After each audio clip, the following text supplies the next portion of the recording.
थिहरू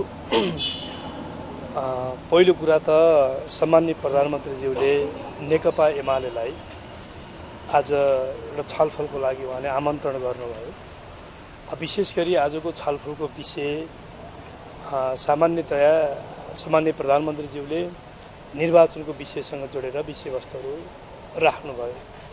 मुख्यतया नेकपा एमालेसँग उहाँले निर्वाचनलाई अगाडि बढाउने कुरामा संस्थागत साथ होस्, पार्टीको सहयोग रहोस् भन्ने कुरा उहाँले भन्नुभयो। हामीले त्यस सन्दर्भमा प्रष्ट कुराहरू भन्यौँ। विशेष गरी दुईटा तीनटा कुराहरूलाई हामीले जोड दियौँ। पहिलो कुरा अहिलेको सरकारकै निर्माणको सन्दर्भमा, गठनको सन्दर्भमा केही संवैधानिक प्रश्नहरू छ। यसको परीक्षणको प्रक्रिया चलिरहेको छ। सम्मानित अदालतमा हामी सहित धेरै रिटहरू पनि परेको छ। यसको संवैधानिक परीक्षण हुने कुरा पहिला टुङ्ग्योस्, त्यो टुङ्गिने कुरा जरुरी पनि छ। त्यस पश्चात निर्वाचनको विषय कसरी अगाडि बढ्ने भन्ने कुराहरू सँगसँगै आउँछ र विशेष गरी हामीले दुईटा कुरा निर्वाचनसँग जोडेको कुरामा थप भन्यौँ। निष्पक्षता र निर्भयताको वातावरणको पक्षमा सरकारको जे अहिलेसम्मको तयारी, क्रियाकलाप, गतिविधि छ त्यसमा हामी विश्वस्त हुन सक्ने कुनै आधारहरू रहेको छैन भन्ने कुरा हामीले प्रष्ट ढङ्गबाट राख्यौँ।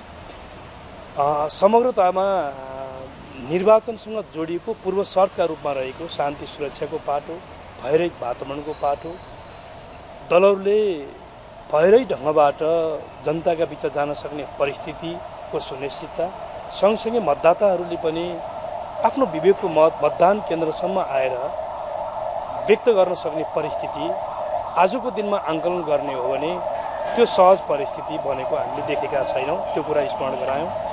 त्यस सँगसँगै निवर्तमान आइजिपी जब उहाँ पदबाट अवकाश हुनुभयो, अवकाश भएकै तत्कालै उहाँले खोली खोल्ने बित्तिकै जसरी उहाँलाई स्थान हद लगायतको विषयवस्तुहरू अगाडि बढाइयो, यसले सिङ्गो देशभरिका सुरक्षाकर्मीहरूको मनोबल कुन ढङ्गबाट अगाडि बढेको छ, यसले शान्ति सुरक्षाको विषयमा यसले कसरी चुनौती सृजना गर्ने पक्षमा सरकारले किन ख्याल गर्न सकेन भन्ने लगायतको पाटोलाई पनि हामीले गम्भीरताका साथ उठायौँ।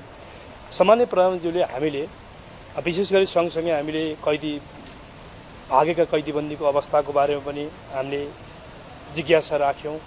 लुटेका हतियारहरूको त्यसलाई खोज्ने सरकारले के गरिरहेको छ भन्ने पाटोमा पनि हामीले उत्तिकै चासो राख्यौँ। यी समग्रतामा सामान्य प्रधानमन्त्रीले हामीले हाम्रो तर्फबाट अधिकतम प्रयत्न गरिरहेका छौँ।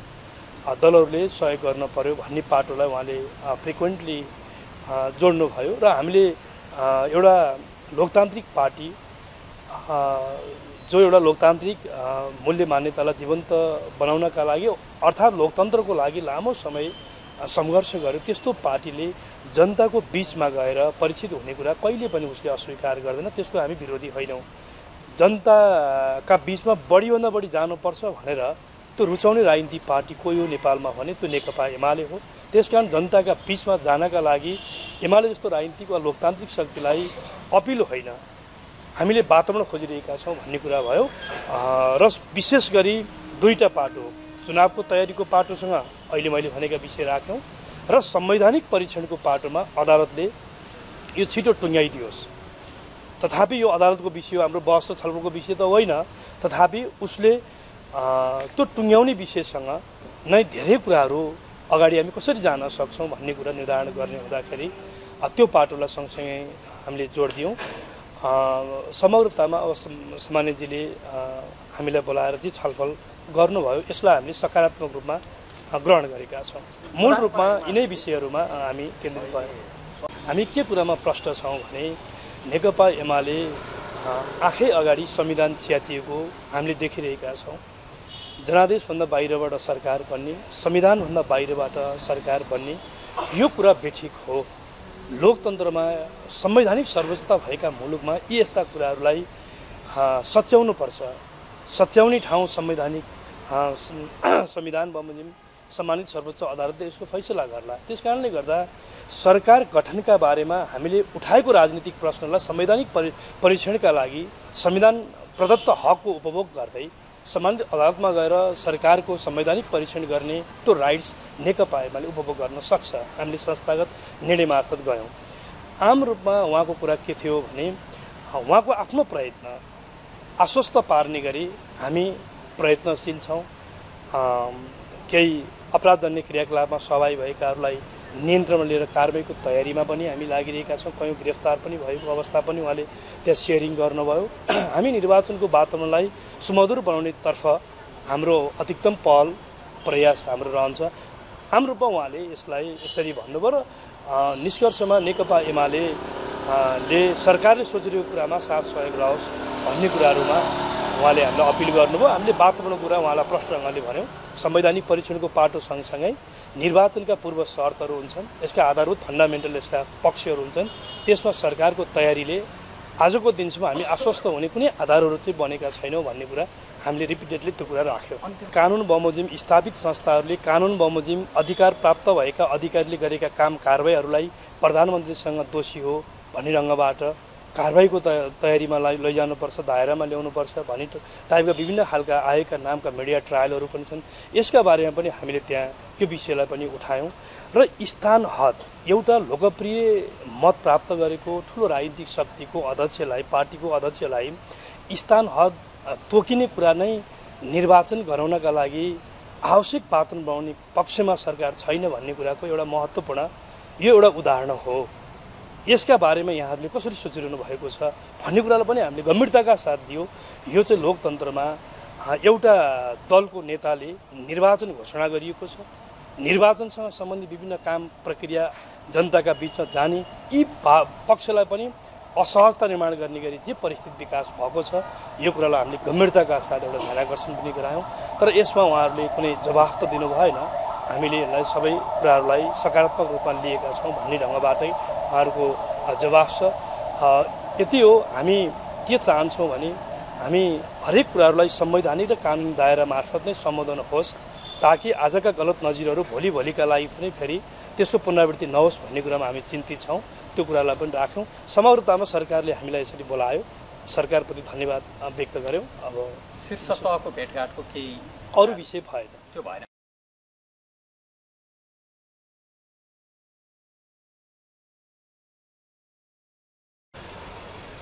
आज सम्माननीय प्रधानमन्त्रीज्यूले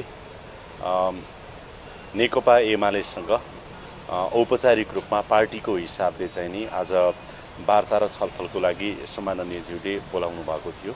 उहाँहरू आउनुभयो र सम्माननीयज्यूले खास गरेर यो सरकारले प्राप्त गरेको म्यान्डेट अनुसार जुन सुशासनको कुरा, भ्रष्टाचार नियन्त्रणको कुरा र फागुन 21मा चुनाव गर्ने कुराहरू यसैमा केन्द्रित रहेर नेकपा एमालेसँग छलफल गर्नुभयो र त्यो छलफलको क्रममा नेकपा एमाले खास गरेर यो निर्वाचन आयोगमा चुनाव प्रयोजनको लागि जुन दल दर्ता गरेको छ सम्माननीय प्रधानमन्त्रीज्यूले यसलाई सकारात्मक रूपमा लिनुभयो र चुनावमा चाहिँ भाग लिनको लागि समेत सम्माननीय प्रधानमन्त्रीज्यूले आग्रह गर्नुभएको छ र त्यसको प्रत्युत्तरमा खास गरेर नेकपा एमालेको तर्फबाट औपचारिक रूपमै उहाँहरूले नेकपा एमाले जनमतबाट टाढा नभाग्ने, चुनावमा जान चाहिँ नि रमाउने पार्टी पनि भएको कारणले र मन गर्ने पार्टी भएको कारणले नि चुनावको विरोध नगर्ने र यदि सरकारले चुनाव गरेको खण्डमा नेकपा एमाले चुनावमा भाग लिने कुराहरू गर्नुभयो र यद्यपि त्यसको साथमा उहाँहरूको सुरक्षाको चासो खास गरेर निर्भयताका साथ र निष्पक्षताका साथ सरकारले चुनाव गर्ने वातावरण चाहिँ बनाउनुपर्छ सरकारको तर्फबाट भन्ने उहाँहरूको कुरा रहेको छ र त्यसमा उहाँहरूले चाहिँ चुनावको लागि एमाले बाधक बन्दैन भन्ने कुराहरू चाहिँ उहाँहरूले स्पष्ट रूपमा त्यो सङ्केत दिनुभएको छ र यो हिसाबले हेर्दाखेरि चुनावको सन्दर्भमा जुन खालका संशयहरू थिए नेकपा एमालेको तर्फबाट त्यो संशयहरू चाहिँ धेरै निराकरण भएको महसुस सरकारले गरेको छ र सम्माननीय प्रधानमन्त्री सुशीला कार्कीज्यूले पनि निष्पक्ष, स्वतन्त्र र धाँधली रहित ढङ्गबाट निर्वाचन चाहिँ अगाडि बढाउने र निर्वाचनमा सम्पूर्ण राजनीतिक दलहरूले भाग लिन सक्ने र जनताहरूले भोट हाल्न सक्ने वातावरण बनाउने कुराहरूमा सरकारको तर्फबाट कुनै पनि कसर बाँकी नराख्ने र काम गर्ने कुराहरू चाहिँ सम्माननीय प्रधानमन्त्री सुशीला कार्कीज्यूले राख्नु भएको छ। अध्यक्षमाथि लगाएको जुन स्थान हकको विषय छ त्यसले गर्दा निर्वाचनको वातावरण बनाउने होइन, उहाँहरूको तर्फबाट, पार्टीको तर्फबाट उहाँहरूले आफ्ना सरोकारहरू, आफ्ना चाहिँ चासोहरू, आफ्ना शर्तहरू केही रूपहरूमा राख्नु भएको छ, त्यो राख्नु भएको छ। तर सरकारको तर्फबाट सरकारले के भनेको छ भनेदेखि तपाईलाई चुनावमा जानको लागि, निर्वाचनमा जानको लागि कुनै पनि पार्टीहरूलाई तपाईहरूलाई चाहिँ नि सरकारले बनाउने वातावरणमा त्यो सरकारले बनाउँछ। र एउटा अर्को के स्पष्ट हो भनेदेखि अहिले पनि त पछिल्लो समयमा खास गरेर ठुला अनि साना राजनीतिक दलहरूले ओडा तहदेखि, गाउँ तहदेखि, जिल्ला तहदेखि केन्द्रीय तहसम्म ठुला चाहिँ नि के अरे आमसभाहरू गरे, प्रदर्शनहरू गरे, जुलुसहरू निकाले, सभाहरू गरे भनेपछि त्यो सबै वातावरण बन्दै गएको कारणले ती सबै सम्भव भएका होलान् नि त।